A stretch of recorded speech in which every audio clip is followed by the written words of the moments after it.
Once again, it's time to bring in my colleague and social media reporter, Mariama Diallo. Take it away, Mariama, again. Well, hello, Shaka. And according to Peter Drucker, the famous management consultant and author, an entrepreneur is someone who searches for change, responds to it, and exploits opportunities.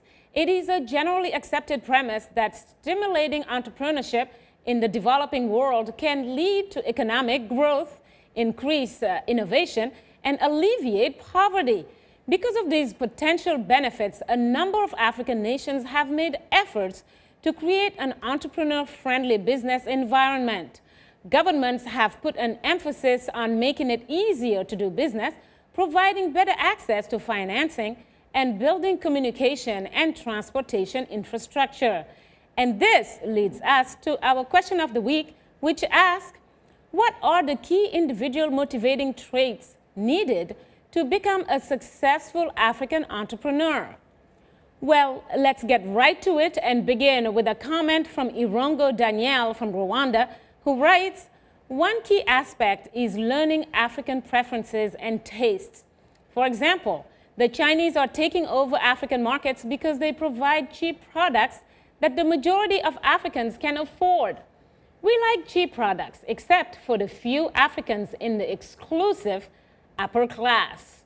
Well, another comment comes from Fred Twina Masiko Kakwavu, I hope I said the name right, from Uganda. He says, African entrepreneurs should not listen to the "This is Africa" proponents. They need to be aggressive and follow their ambitions.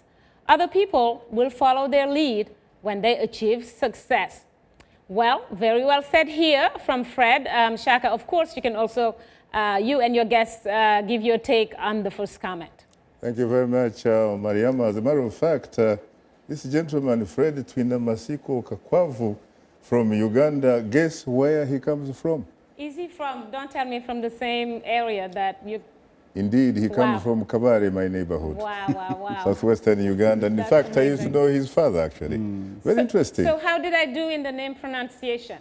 I think you did your best, obviously, as a descendant of Othman Don Fodio, who once ruled the great Fulani kingdom in West Africa. But when it came to Kakwavu, you were somewhat challenged. Well, I'll help you. You'll help me with that. And then we can talk about your French lessons, maybe, something that you mentioned earlier with some of your guests. So terrific. We'll work on it. Terrific. Fair exchange.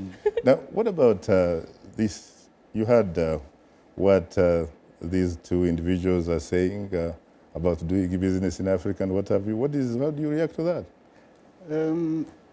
Yes, I think they are quite correct, but I think there have to be favorable environment. People, yes. I guess people do their best in Africa, but sometimes they are hit by the environment around what they are doing.